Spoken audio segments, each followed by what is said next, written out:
Hi everyone, I'm Hinda Maria, International Coordinator and Director of Police for Freedom Movement, and it's my joy and privilege today to introduce our wonderful international team to all of you.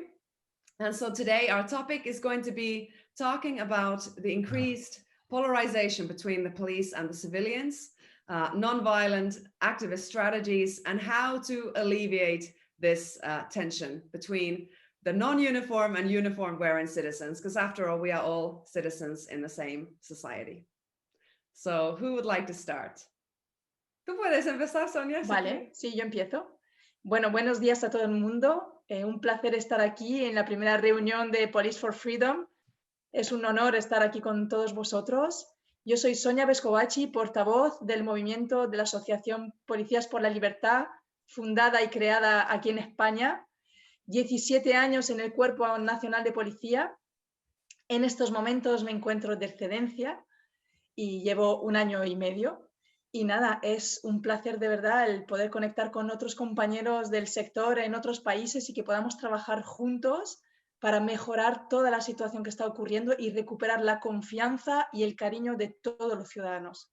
Bueno, para mí sería un honor el poder conectar con muchos más policías de otros países, que podamos tener reuniones, tener una especie de protocolo a nivel internacional para que todos podamos actuar de la misma manera, ¿no? Y que el objetivo siempre sea mejorar las fuerzas y cuerpos de seguridad para nosotros, porque si un policía se le cuida, también cuida al ciudadano. Entonces, empezando por nuestro sector, cambiando nuestro estilo de formación, nuestra manera de trabajar en muchos aspectos, incorporando herramientas muy importantes como la meditación, la inteligencia emocional, la comunicación no violenta, tener más cercanía con los ciudadanos, fomentar la comunicación con el ciudadano y saber realmente cuáles son sus inquietudes y qué necesitan, que dejen de vernos como una autoridad y nos vean realmente como un ángel guardián, que es lo que somos aquí para ellos.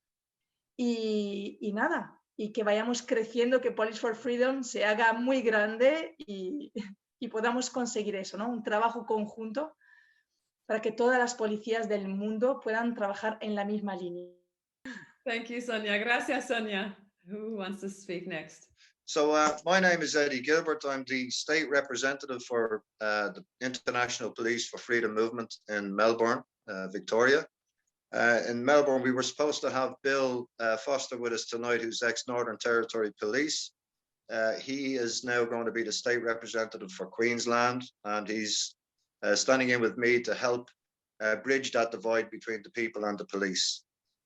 For me, I see that the police have this very unusual role, you know, that they're there to protect the government from an overthrow from the people. Okay, if it was a case that was an intention, but they're also there to protect people in a situation where a government becomes tyrannical. And, you know, what we've had here for the last year, we've had a huge scare in the name of this COVID pandemic, this situation that we had where people were completely terrified. It was immense when it hit people. And the media had a huge part to play in this, how they amplified the hysterical fear that has been out there. But I've also seen very similar media reports around the world, which makes you got to think, you know, the same situation keeps happening in different countries. Like we've seen images of a man being held by 2 police and they forced the mask onto his face. Now, that's a blatant breach of your human rights. And I personally don't even believe that that was police who done that. I think it could have been, you know, crisis actors who carried this out. We had the same situation happen in Queensland. Then we had situations where the media were reporting on, you know, a pregnant lady getting arrested because she went for a walk with a sign. All of this was painting a picture that the police were part of the arm of some sort of totalitarian regime, which I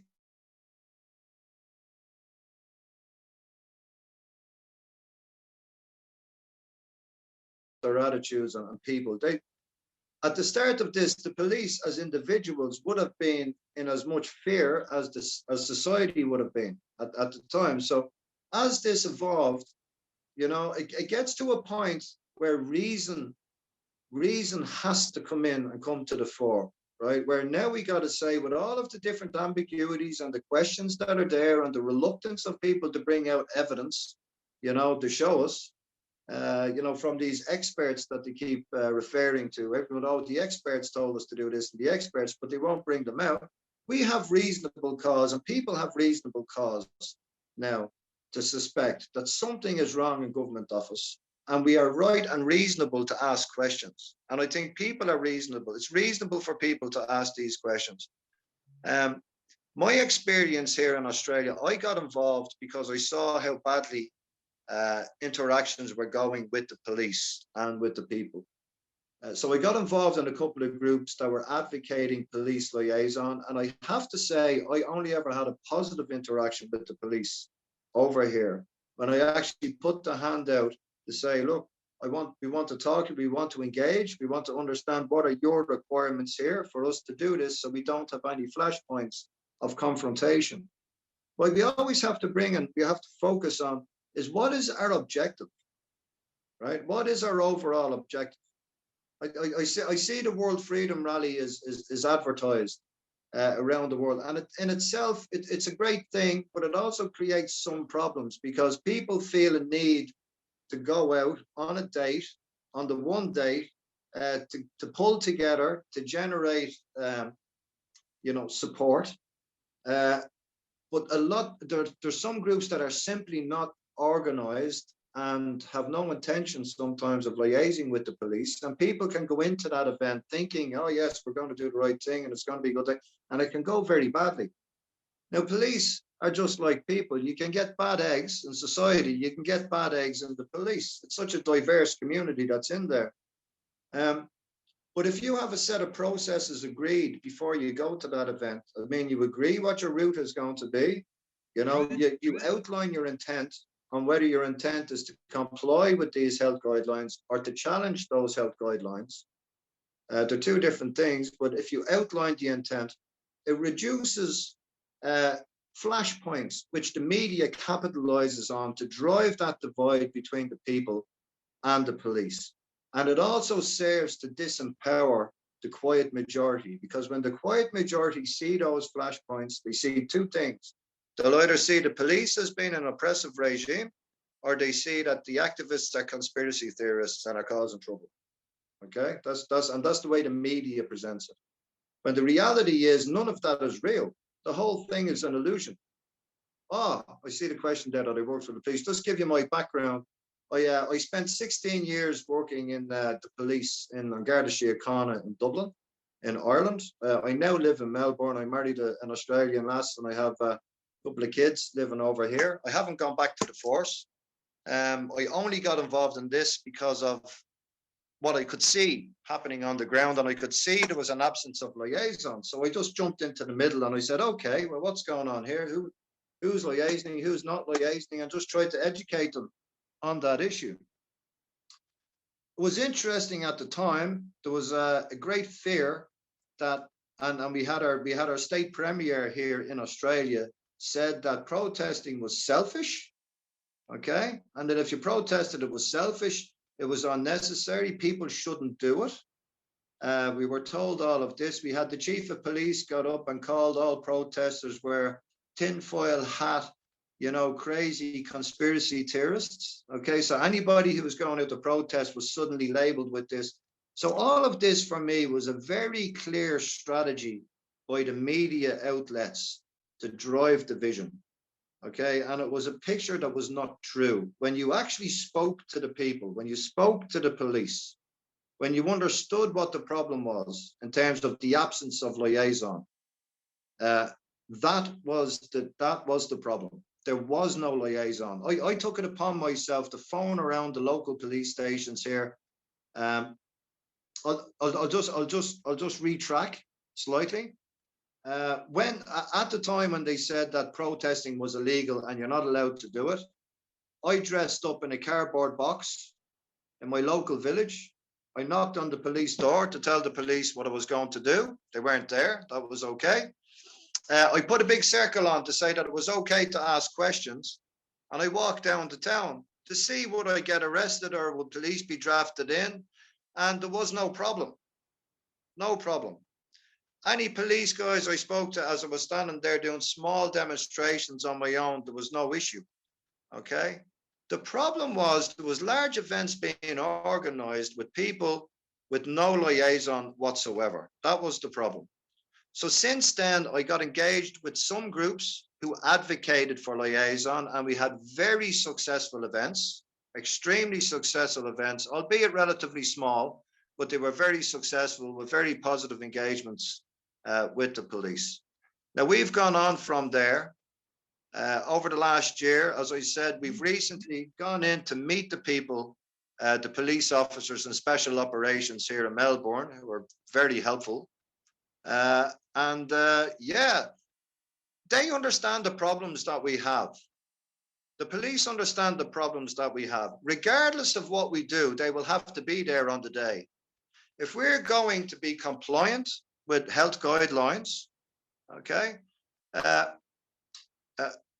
if we're going to be non-compliant, if we're going to challenge, if you have a group that wants to challenge the health guidelines, the police will be forced to effect arrests if that happens, if there's breaches, okay? I say forced because the orders and the directions that they're working under are deemed to be valid.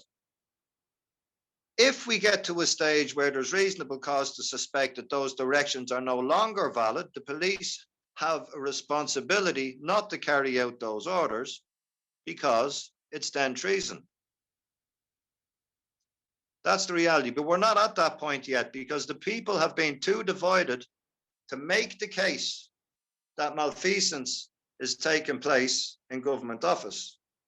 Now, we can reasonably suspect that that is taking place, but we need to go through a process to get there to call these guys on this. So we have to ask ourselves the question, what is our objective on these freedom days when we go to a field or we go to a park together? What is it that we're trying to do? Because most of the people that are in that field are already convinced and have spoken to each other and engaged in, as I call it, the echo chamber of Facebook. What we need to do is to win the hearts and minds of all of the other people that are not activists outside of Facebook. So my approach on this has been very simple. Speaking with special operations, it's a simple process. If you're having a small event, you can contact your local station. You can tell them what your objective is, what your intent is, and you can have your event. And the reason you would tell the police is not to be bowing down to some sort of regime. It's simply because they will get calls from the public.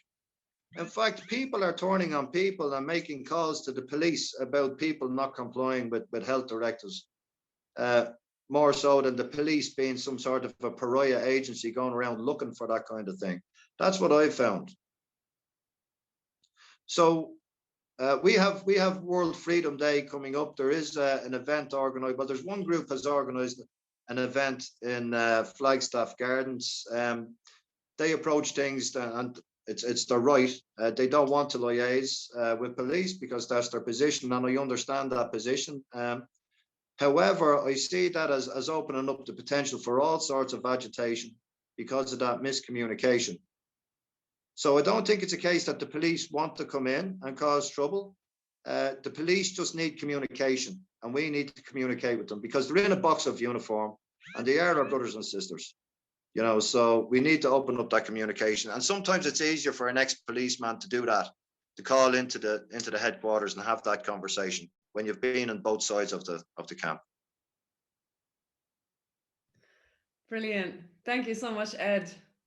Bueno, le puedes decir a Ed que estoy totalmente de acuerdo con él. De hecho, el objetivo de nuestras marchas, y vosotros lo sabéis, siempre ha sido unir a policías y a ciudadanos, concienciar a nuestros compañeros de que hay muchos ciudadanos que en estos momentos tienen pánico, tienen miedo a la policía, que eso no se puede permitir debido a los medios de comunicación y a muchas imágenes que han circulado en redes sociales, viendo la violencia y la agresividad de muchas intervenciones de los compañeros con ciudadanos, tanto en el confinamiento como por no llevar mascarilla.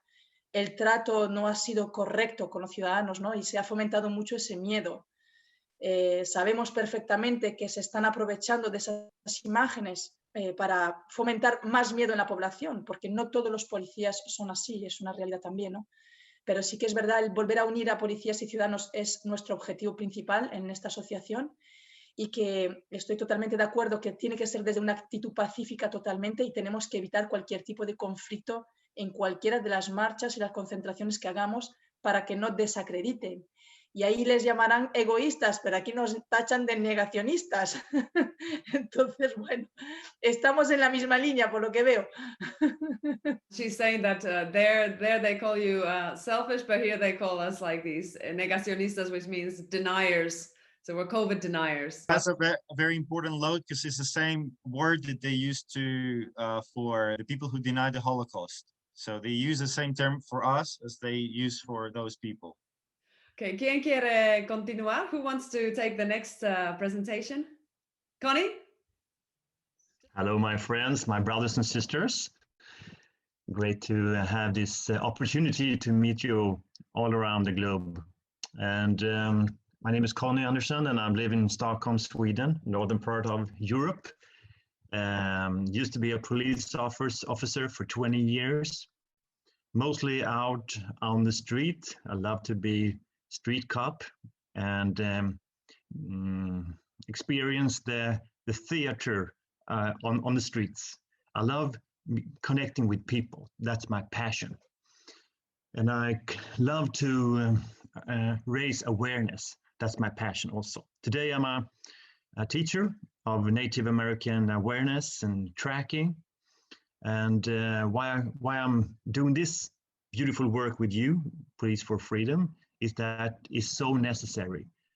If we don't do that, it will only create conflict and destruction of this society. I see the biggest problem that we have, that we faced for the 20th, is that the fear is growing. And that's a large problem with the news media. That corrupt media is pushing people for fear.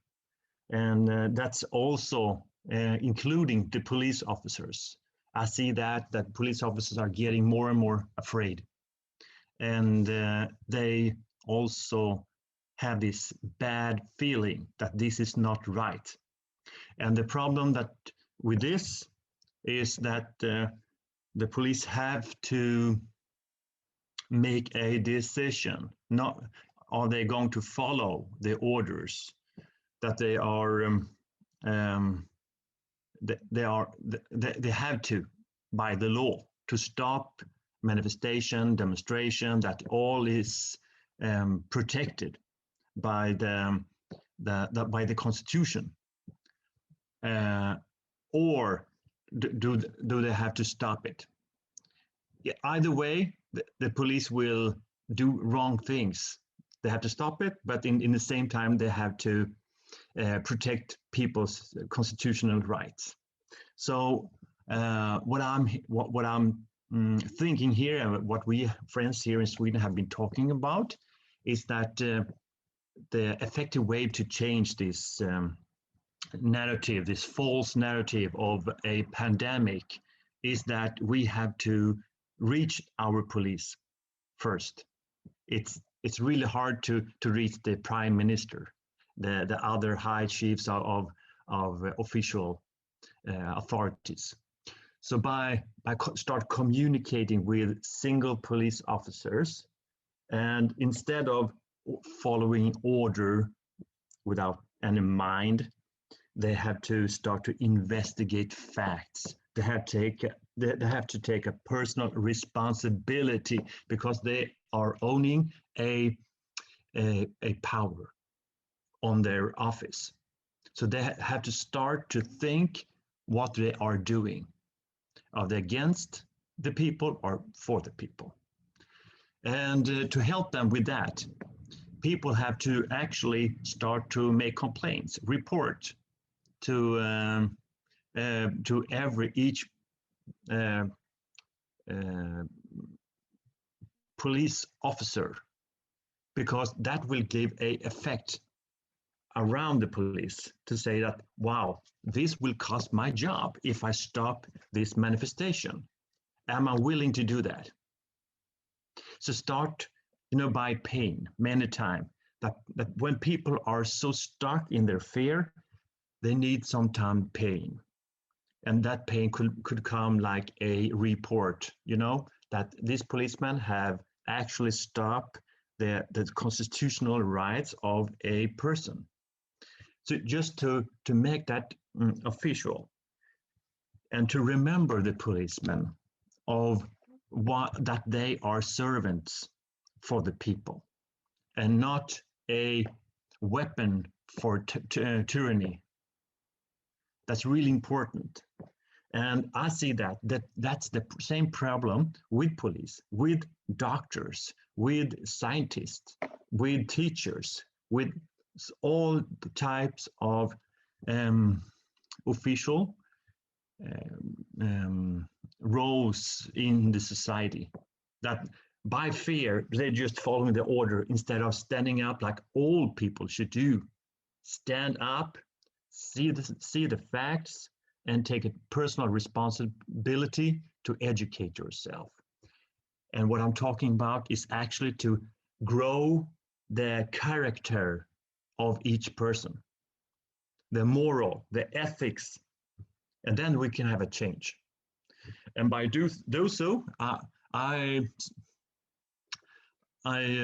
recommend that people, when they go for manifestation, only stand their ground in love, standing up for the right, and communicate with policemen. Treat them good, treat them like brothers and sisters, and talk to them, because that's the most important, that's the most powerful weapon in the world. That's the idea, that's the friendship, that's the love. Okay, thank you.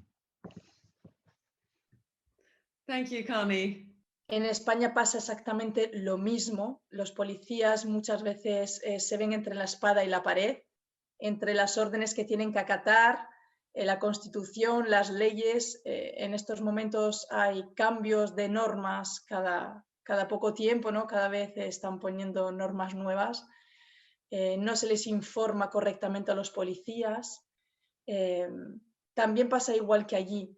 Haga lo que haga, el policía va a estar en el punto de mira, ¿no? Estamos entre las leyes y los ciudadanos, entre los políticos y los... estoy totalmente de acuerdo que nuestros compañeros tienen que aprender a tener criterio propio y sentido común, utilizar el sentido común. Y sobre todo nunca pueden permitir, ni nunca pueden acatar una ley o una norma que violen los derechos humanos, que viole la dignidad y el respeto de las personas. Y por encima de todo tiene que priorizarse siempre la ética personal y profesional. No se pueden acatar leyes inmorales, lo dice nuestro propio código ético.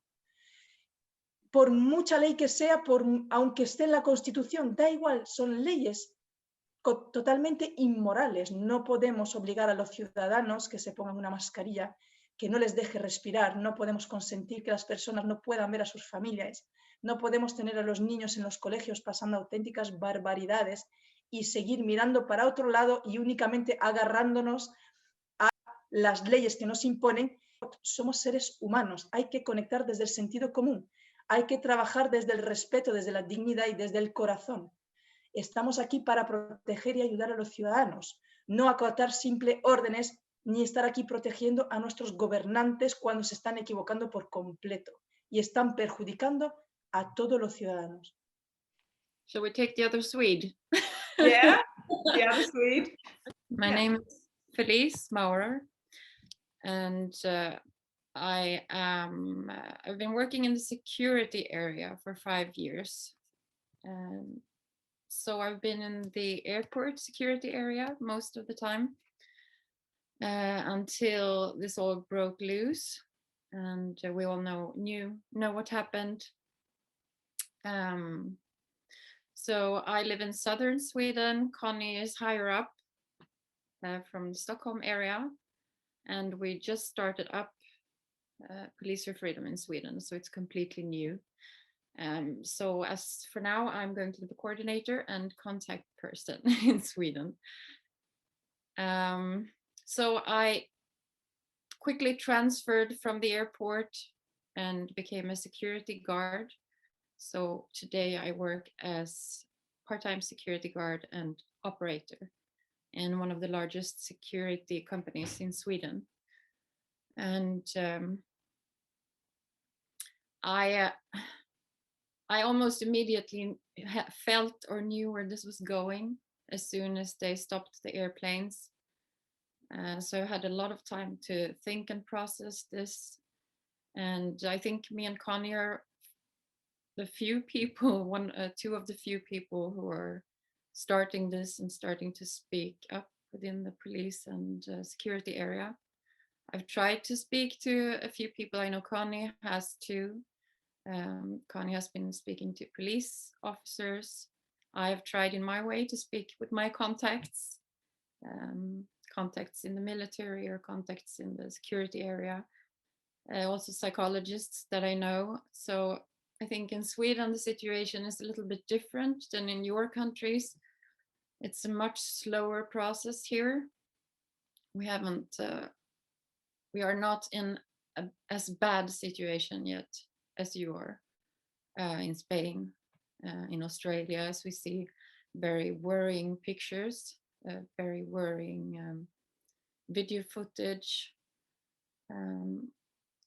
But I myself have also had thoughts about what Ed mentioned about crisis actors, because it's really outrageous footage that we see.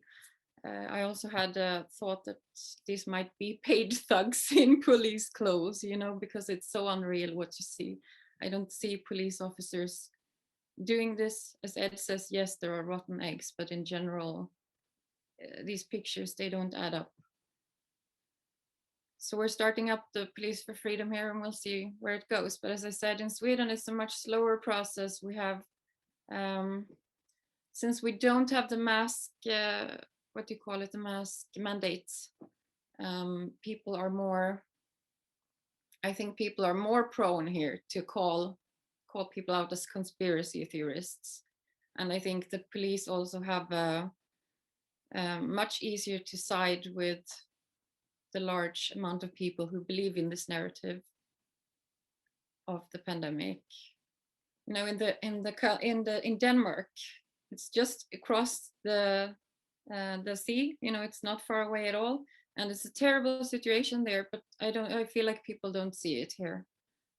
It's maybe because we don't see any of it in the news. We really don't. In Denmark, there were 9 days of protests before the pandemic law was voted through. We didn't see anything about it in the news here. So people are really, in general, I think, not aware. And also in Sweden, not very inclined at the moment to see the truth, because it doesn't affect us personally here yet so much. Yeah, that's what I have to say for now. Thank you, Felice. Yeah, so that means that we have a lot of work to do to inform the people as well, you know, because the media, as we can see from all different countries, is playing a huge part in this whole narrative. So those of us who know the truth have a moral obligation to share it with our friends and family and brothers and sisters and colleagues. So my name is Dennis Spaanstra. I'm from the Netherlands. I'm working for police like 30 years, not only police, also military police. I started my younger days with the military police. And after that, I went in the early 90s, I went to the police, did some years, 15 years, maybe riot police also. And later I got to be more interesting in investigations, did a lot of heavy cases, murder cases, was in questioning the people was my specialty. And the last few years I did some union work, and then I got a little bit in conflict with the organization. And in the late 2000s, the financial crisis, I figured that the corporations were doing a lot of stuff to our world that didn't add up for me. And then I started reading about it. And I figured that the world was changing, that the corporations took more power. And with the union work, I held like 2,000 2017, I held a speech for a conference, and I said, the world is changing. The people want more power for themselves. They can arrange a lot of stuff themselves, and the corporations don't like this. They're gonna try to stop this. So when the pandemic started, the first thing I thought, well, this is how they're gonna do it. They are gonna take away our freedom of speech, our freedom of our integrity of our bodies, and say that we are sick and we can't talk to each other, we can't be with each other, and everything started to unfold. And as soon as I could, I started contacting people who saw this also, organizations. And I started, the first time I could, I started to speak out and write as a police officer. I'm still in duty, not in duty, but still in the organization, but not anymore in duty. And I started to write for the independent papers about police work and what's happening.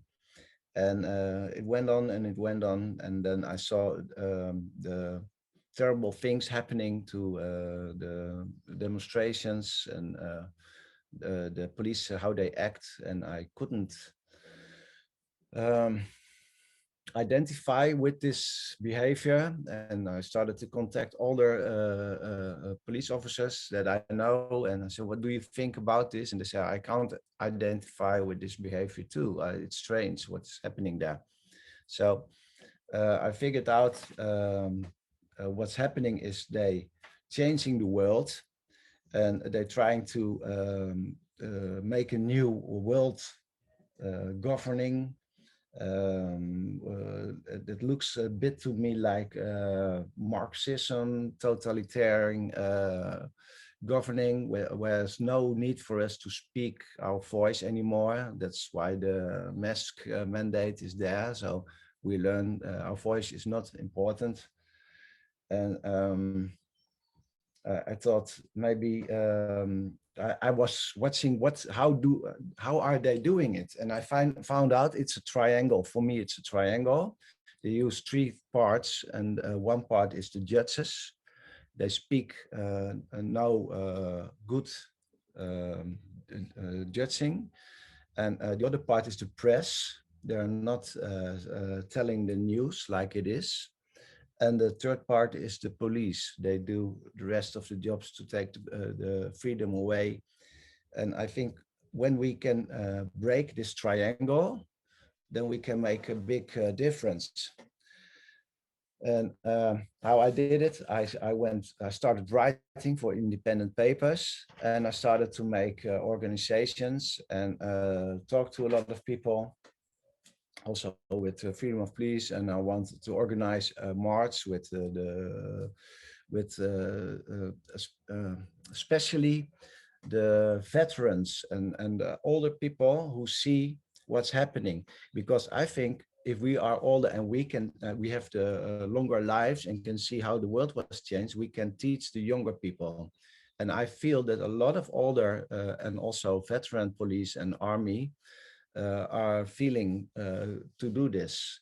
So if we can do this in peace, and we can tell them like on a quiet way, this is what we see, and you should listen to us, because I did also riot police. I have a picture here. Can I share the screen? So this is how it looked like last Sunday in the Netherlands. And those people, 10 minutes before this moment, these people were dancing and making music and singing songs. And then suddenly, can you see the picture? Yeah? Yeah. Okay. Well, there's a lot of violence. And these people were like dancing and singing, and they hit a lot of elderly, and grandmothers are there. And what especially you can see here, I think a lot of those guys are not longer than 5 or 10 years serving the police. And where's it now? It's gone. Okay. And the elder colleagues I talk to, they're crying about these images. They say, this is not how we did police work. This is a sit-in. This was also Sunday. They said, and people trying to be as peaceful as they can, but the demonstrations are being withheld, and they change the rules every time. So maybe not more than 50 people or 100 people. And if they didn't do this, and this already started this behavior, like in June last year, and people are afraid to go to demonstrations. So we want to, and you hear a lot of police officers who wants to help the demonstrators, and you hear a lot of people in the healthcare who wants to help. You hear a lot of army veterans who said, we want to help those guys. This is strange behavior. This is not what I did when I was younger, and I did riot police when it was way heavier with the European football championships in 2000. There was a lot of violence against the police, and this is those were people who were throwing rocks at us, and these are people who are singing songs and then have to go. Like, how can you sell this? So I think we need the solution is in information and improve social behaving. I want to have a march with police officers, veterans, and I want also to contact the victims of the violence, and want to, I hope they want to walk with us so we can make a statement that we are there to help them. And communication international, like we do now, I think this will be very important, because we can see that every place like Australia and here in Holland, the same things are happening. We have now curfew. I don't know if you in the other countries have it for like almost 2 months now. We can't go on the streets after 9 o'clock. And nobody is ill. There's when you look out the windows, there's no abandoned villages or houses, and no dead bodies in the street. So there's no black plague or something. So you can see it yourself. So we have to point it out that you can see out of your window that there's no black plague kind of illness, and we need to stop the violence. That's my thought.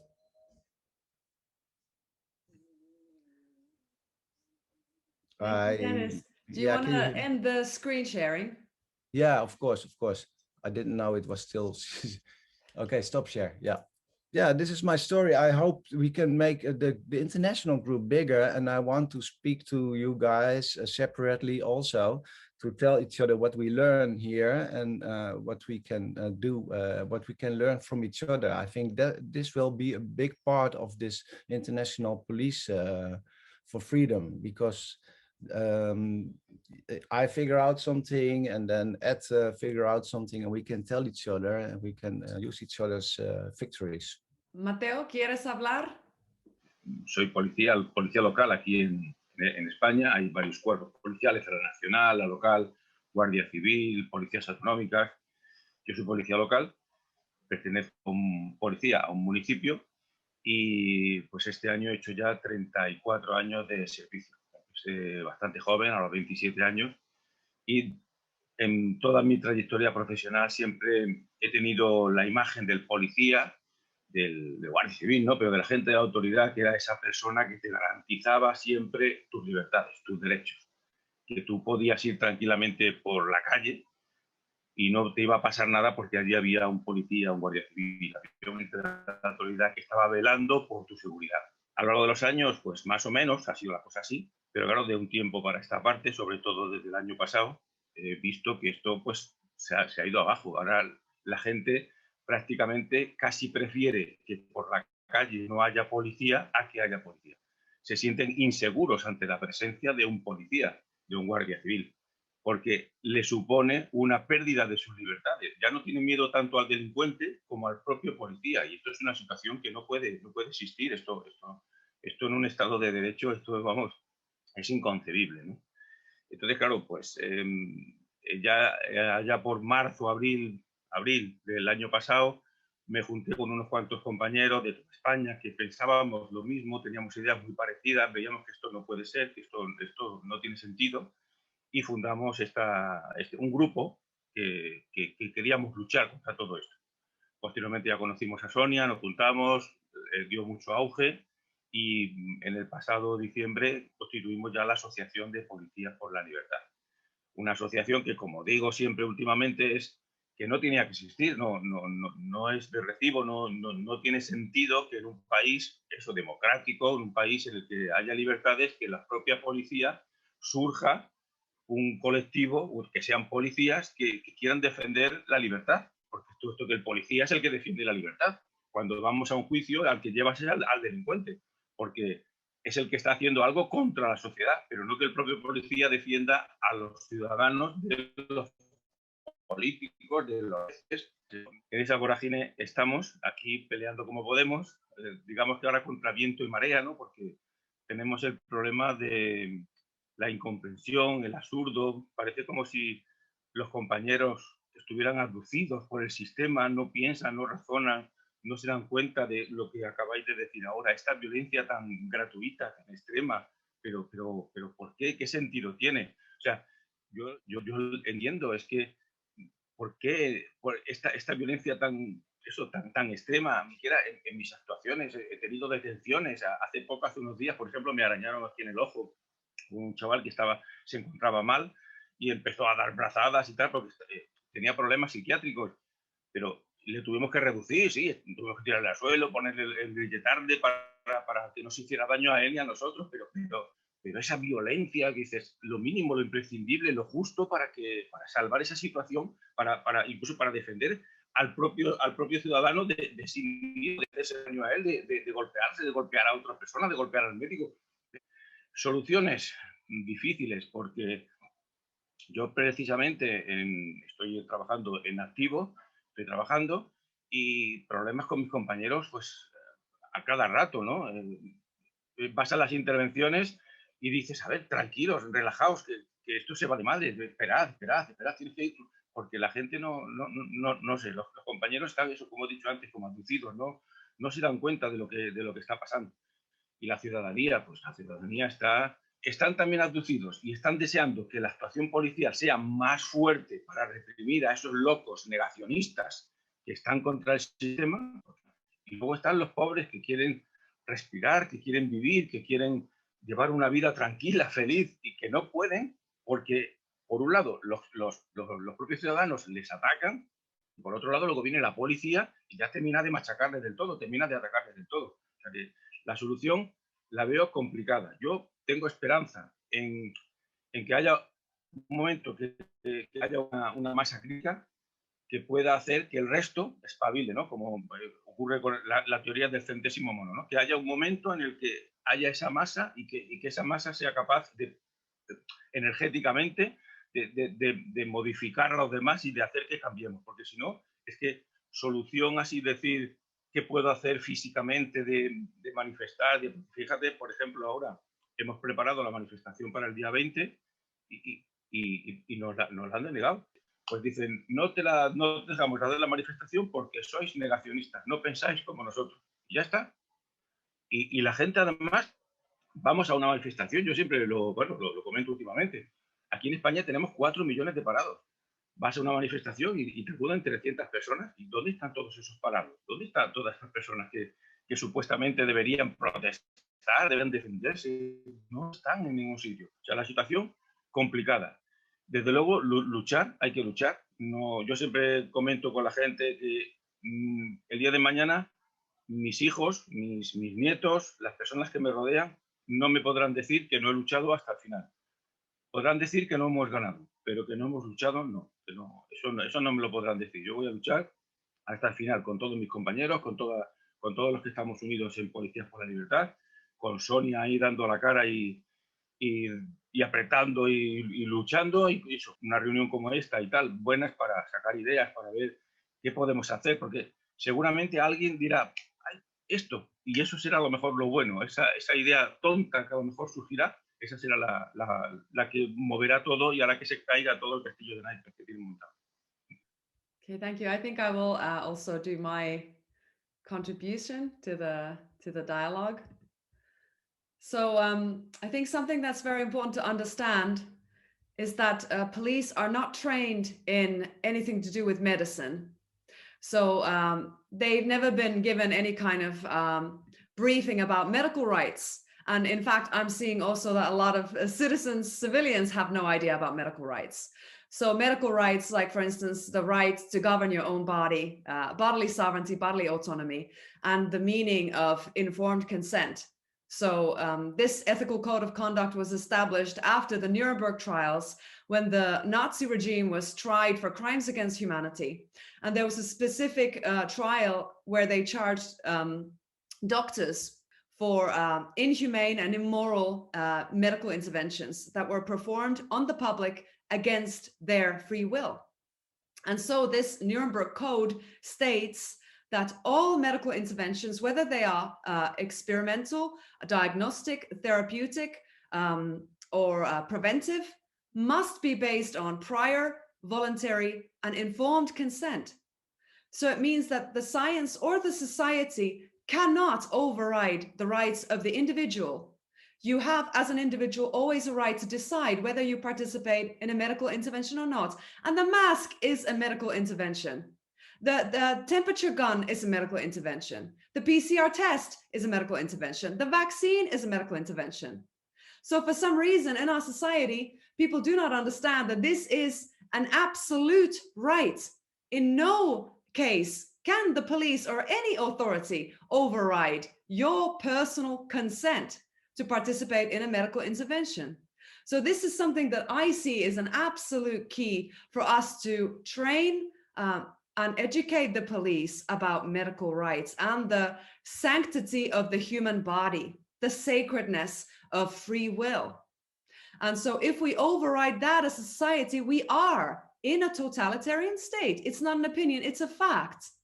So something that we've been doing here as part of our activism, collaborating with the Police for Freedom, on the streets, we've been teaching people what tyranny is, so they can open their eyes to what are the signs when tyranny begins to manifest.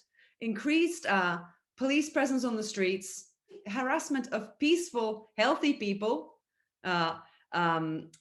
suppression of freedom of speech, censorship, and medical violence. These are all symptoms of a totalitarian police state. So I don't believe myself for one second that the police actually would want to be a part of such an operation. It's just that they have been trained to see this as a health crisis and that their actions are necessary to protect the society.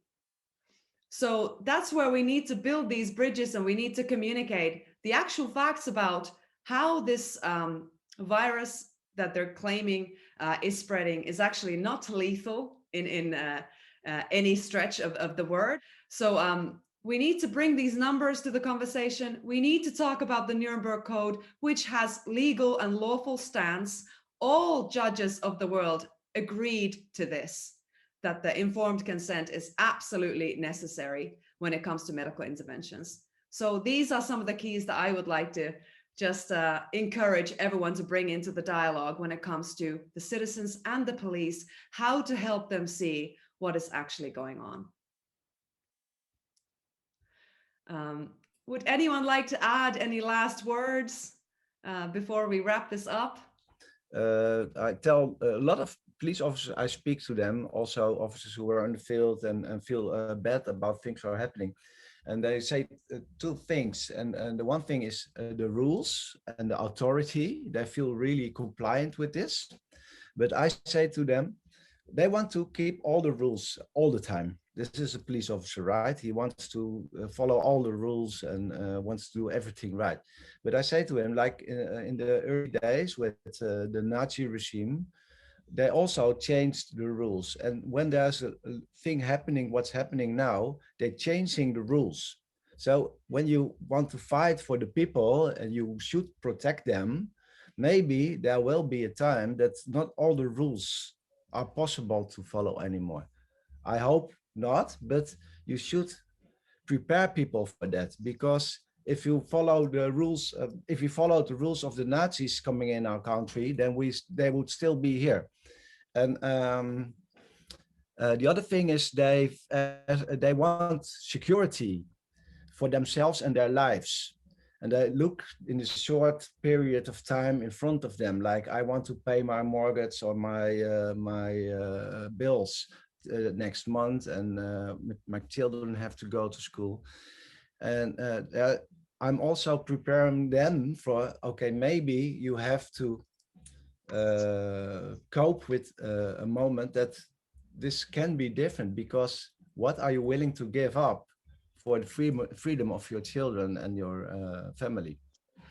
So these are 2 points I hear a lot of the police officers: the rules, the authority, and the safety of their own life. A mí, en relación a lo que comentó Gena sobre los actos médicos, ¿no? De que el obligar a la gente que use mascarilla es un acto médico, igual que la vacunación. Somos muy conscientes de que los policías no tienen la formación y los conocimientos suficientes para saber si ese acto que les están obligando a hacer los ciudadanos les está perjudicando o no a la salud. Y eso es una parte que a nosotros nos preocupa mucho, porque como dijo Connie anteriormente en su exposición, nuestros compañeros tienen que ser conscientes que el día de mañana los que van a tener que responder delante de un juez de manera particular van a ser ellos. A ellos se les va a responsabilizar de cada una de las actuaciones que hayan tenido en estos momentos. Y sobre todo, si se equivocan, saben que pueden perder su puesto de trabajo. Muchos de nuestros compañeros ahora mismo no se están pronunciando y no dan un paso al frente porque tienen miedo a que se les expedienten, miedo a no cobrar su nómina, incoherencia que les está afectando a nivel personal. Nos preocupa mucho que las tasas de suicidio aumenten porque no lo van a poder sostener. Por querer salvar una nómina, un puesto de trabajo, por querer acatar órdenes, van a pagar un precio muy alto porque sabemos que tarde o temprano la verdad saldrá. Y nos preocupa mucho que cuando salga la verdad, a ver cómo va a reaccionar todos estos compañeros que han acatado estas órdenes inmorales, que han sometido a la población a barbaridades y que han actuado de manera violenta con ellos. Entonces queremos o nos gustaría conseguir que cada vez más policías sean conscientes, pero no solamente sean conscientes, sino que se posicionen y que se posicionen del lado del pueblo y que digan que basta ya de abusos, que no podemos seguir permitiendo toda esta barbaridad, ¿no? No podemos permitir eso, no podemos consentir que nuestros compañeros cumplan órdenes, como hemos dicho antes, inmorales, ilegales, que violen los derechos fundamentales y las libertades de los ciudadanos, que se vulneren los derechos humanos, que no se respete la soberanía de cada persona. Cada persona es libre de decidir lo que quiere hacer con su cuerpo y se le tiene que respetar. Y si utilizamos el sentido común, hemos visto que desde hace un año, si este virus fuera tan sumamente grave como nos lo están pintando, como nos lo están diciendo en los medios de comunicación, estaría muriendo gente por las calles. Muchas personas no llevan mascarilla por exención y no tienen absolutamente nada, no han sido contagiadas. Las tasas de mortalidad son ridículas, son menos del 1%. Están utilizando los medios de comunicación para manipular toda la información. Y eso lo sabemos. Y además nuestro sector, en la policía, estamos acostumbrados a esto, de que se utilizan muchas de nuestras intervenciones para fomentar el miedo hacia los policías, pero no desde ahora, desde siempre. Siempre hemos sido los malos de la película, ¿no? Entonces, bueno, que nada más. Sí, mira, yo quería decir que de alguna forma tenemos que incidir en dos aspectos que me parecen muy interesantes. Primero, de alguna forma hacer llegar a los compañeros, a los policías, que la violencia gratuita que ellos están ejerciendo sobre las personas que se manifiestan o que no tienen mascarilla o que no se quieren vacunar, etcétera, otros compañeros la van a ejercer sobre su padre, su madre, su pareja, sus hijos, sus hermanos, etcétera, etcétera. A lo mejor sería un punto interesante, que lo que él o ella está haciendo sobre otras personas, hay otros compañeros que lo van a hacer sobre su propia familia, porque ellos siguen siendo parte de ese pueblo al que están reprimiendo violentamente en muchas ocasiones. Y luego, una cosa que yo he llevado, cuando empecé la carrera policial, ¿no? pues hubo un compañero que me dio un consejo, un compañero veterano, que he procurado mantener durante toda mi vida. Él decía, tienes que salir con el código penal, con el código penal en la mano derecha, pero también con la Biblia en la mano izquierda. Porque todas las actuaciones tienen que tener su mano izquierda, su mano derecha. No todo lo que es legal está bien y no tiene todo sentido, ¿no? Aunque una ley diga, es que esta ley, es que esto es legal, sí, pero no está bien, pues no beneficia a nadie. Hay que capotearla, hay que hacer lo que sea para que eso no repercuta negativamente ni en el ciudadano ni siquiera en ti, porque luego lo que ha dicho Sonia es verdad. Cuando los compañeros estén en juicios, el que va a ir al juicio delante del juez y el que va a sufrir la condena por una detención ilegal, por una actuación brutal, va a ser el propio compañero, no va a estar el juez, el político, ni va a estar su jefe, en su mando, no va a estar nadie, va a estar él solo o ella delante del juez y el que va a ir a prisión o va a tener que pagar la multa va a ser él. Thank you, my friends. And what I see and hear is lo mismo, the same thing. It is about our moral and ethics and to be aware. You know, all laws is coming from the moral. Back in the ancient years of Rome and Greece, all the ethics went to the law. So if you can't embrace a law, it's because it's not moral.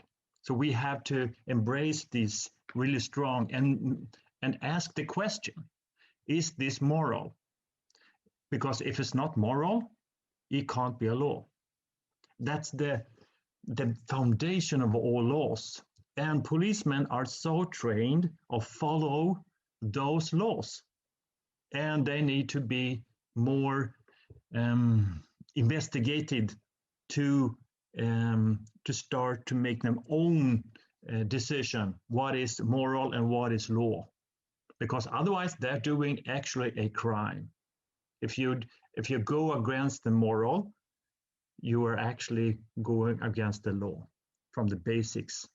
So I think it's really important to challenge our friends, our policemen. We love our policemen, and because they are the people's servants, and make them turn around and help the people instead of being a weapon against the people. So talk to them. I think that this is really, really important to make them question, what is the moral of this law? What are you actually protecting now? And also, I think it's really important to start thinking or maybe make complaints to a single police officer so they can actually open up. It's not to punish. It's nothing about punishing our policemen. It's actually to wake them up because they are so brainwashed of fear of not doing right. So we need to help them. We need to talk to them. And also, thank you, Dennis, for those pictures. It makes me sick, actually. As a police officer for 20 years, it makes me sick to see that violence against peaceful people. So thank you. Okay, thank you. Can I just comment on what Connie said? Because I think that was a really good point he made, that all laws have a background in morals, which I think is very important. And also to remember that we have the what's that in English? Proportionality principle. So any law that is enforced, there has to be proportions to why it's enforced in the first place. This is also something to remind the police officers of. It's also one of the foundations to why the police are allowed to use violence. There has to be a proportion. Can I just come in and say one thing, just to add to that very, very briefly? When I was in my training in the Irish police, the biggest power that a policeman has is his power of discretion. And he has the option on whether he enforces the order that he's being given or not. He has the discretion to do that. So we got to remember that the police have a power of discretion, as against people that are in the military don't have the same power of discretion that police have. So that's a power that they can use, that they have at their fingertips. Thank you so much for everyone, Connie, Sonia, Dennis, Feliz, Matteo, Ed, and also Miguel for translating. It's been so amazing to connect with you all. I hope our viewers can see now that there are wonderful police men and women on the streets who have your best interest at heart, and that all of us can do our best also as civilians to support the police and invite them onto the side of humanity. Thank you.